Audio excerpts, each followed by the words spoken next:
Today, the Senate will confirm Stephen Engel serving as Assistant Attorney General, Office of Legal Counsel. The Office of Legal Counsel, we refer to that in the Judiciary Committee as OLC, functions as legal advisor to the President and executive branch agencies, providing advice on complex questions of constitutional and statutory interpretation. The OLC essentially serves as a general counsel to the executive council branch. Mr. Engel is well equipped to lead that office, and I'll tell you how well equipped he is, both from the standpoint of academics and from the standpoint of background. Mr. Engel received his undergraduate degree from Harvard, his Master's of Philosophy from Cambridge University, and his law degree from Yale Law School. Following his graduation, Mr. Engel clerked for Judge Kuczynski of the Ninth Circuit Court of Appeals and Justice Kennedy on the Supreme Court. Mr. Engel joined the law firm of Kirkland and Ellis after clerking for Justice Kennedy. Mr. Engel focused on appellate and commercial litigation matters. In 2006, Mr. Engel joined the OLC as counsel to the Assistant Attorney General at that time, and then was later promoted to Deputy Assistant Attorney General. There, he provided legal advice to the Attorney General, to the White House counsel, and other executive branch clients on a variety of legal matters. In 2009, Mr. Engel joined the law firm of Deckert as a partner in white-collar and security litigation, and later in that same firm as a member of the complex commercial litigation group. Mr. Engel's nomination has broad support across the legal community. The Senate Judiciary Committee received a number of letters in support of his nomination. One such letter is signed by former Attorneys General Mukasey and Gonzalez, as well as former Deputy Attorneys General Philip, Morford, and McNulty. Other letters of support were received from co-clerks on the Supreme Court, a group of Mr. Engel's former colleagues and Yale Law School classmates, and Harvard Law professor Jack Goldsmith. Mr. Engel also received an endorsement from the Patrolmen's Benevolent Association of the City of New York, which happens to be the largest police union in New York City. Another letter from a former senior government official and legal officers of the executive branch include Kenneth Weinstein and Michael Hayden. They noted their enthusiastic support, and the words enthusiastic support are theirs, for Mr. Engel's nomination. Weinstein and Hayden wrote, "We're confident that as head of OLC, Steve will render legal opinions with the highest level of professional integrity and according to his best understanding of what the law and the Constitution is," end of quote.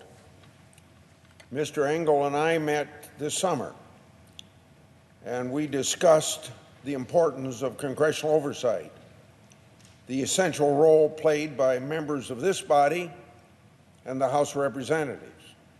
He assured me that he agrees with each member whether or not a chairman of a committee is a constitutional officer entitled to the respect and best efforts of the executive branch to respond to his or her requests for information. And further, he committed to review the May 1st, 2017 OLC opinion on this very issue and to consider whether a more complete analysis of the issue is necessary. You may remember my interest in this whole thing goes back to early in this new administration, when people working for the president and presumably speaking for the president said that the only oversight letters that would be responded to would be those from chairmen of committees. Now, you can imagine that leaves out at least 30-some Republicans that would never get answers to their oversight letters. It would leave out 48 Democrats that would never get answers to their letters. And consequently, most of Congress would not be able to do their constitutional role of oversight, making sure that the executive branch does exactly in enforcing the laws and spending the money according to what we require. So I raised that issue through a 7-page letter to the White House, and they came and visited with me about it, and I think they had some misunderstanding of what oversight was all about. They rewrote a letter that said that they're going to respond to every member of Congress on oversight issues, which satisfies me from the standpoint of their intent. But as I just said in my remarks here, Mr. Engel committed to review that May 1st, 2017 OLC opinion on this issue and to consider whether a more complete analysis of the issue is necessary. Because every member of Congress should be able to do oversight. Every member of Congress ought to expect an answer to their letters from the executive branch of the government, whether they're a chairman or not, whether they're a Republican or not, whether they're a member of the House or a member of the Senate. And I want to make sure that we follow through on this, although I will give this administration credit for almost totally reversing an opinion that they issued way back in February. The head of OLC is a highly important role at the Department of Justice, and it's a role of which its importance is felt throughout the federal government. Just to show you how it's felt throughout the entire government, let me tell you that they issued an opinion in the previous administration on something to do with inspectors general work throughout the government. Previously, maybe originally intended to say what the inspector general could demand or not demand. And understand the law passed in 1979 says that an inspector general can be entitled to any information he wants from that department. But they issued an opinion, the OLC person at that time issued an opinion along the lines, well, there's some areas that maybe the head of the agency has to review, which means that the 1979 law isn't being carried out in spirit. And that's kind of an example, because that opinion for the Justice Department was used by general counsels throughout the administration of Obama to keep Congress from doing its oversight work.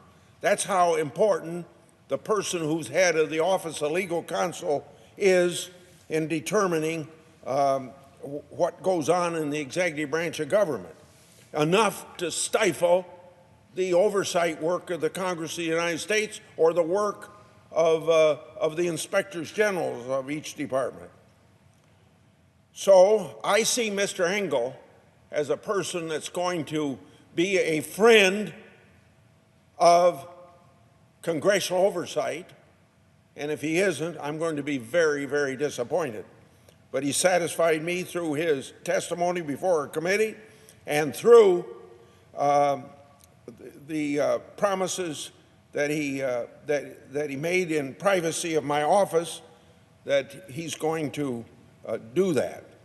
So we're ending up with a Mr. Engel who is, as you can see, very well qualified to take on such a role as Assistant Attorney General of the Office of Legal Counsel. So I urge my colleagues to support Mr. Engel's nomination and confirm him to this important position.